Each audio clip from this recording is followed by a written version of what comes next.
میخوام بهتون بگم که چجوری شمشیراتون رو جابجا کنید. از این چند تریه میخوایم با یه دونه شمشیر، حالا هر شمشیری. این شمشیر رو میذارید اینجا و انتخاب. الان اون در حالت ضعیفشه، یعنی کمترین حالتش. ما میایم یه شمشیر دیگه برمیداریم، دوباره میایم این داخل، شمشیر رو میذاریم و حالت 3 قدرتمندتری میشه. چه ببینید الان شده لول 9 و وقتی ما یه نگرایت دیگه برمیداریم میبینیم لول 8. دوباره لول 8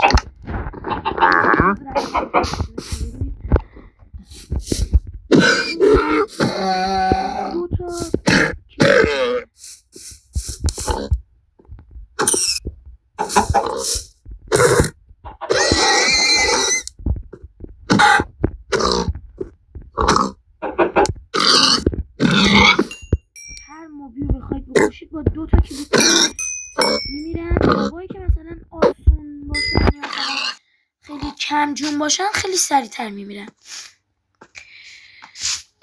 بعد اینم از قدرتش.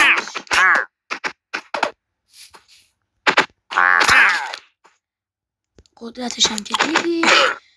تا ویدیوی بعدی، خدا نگهدار.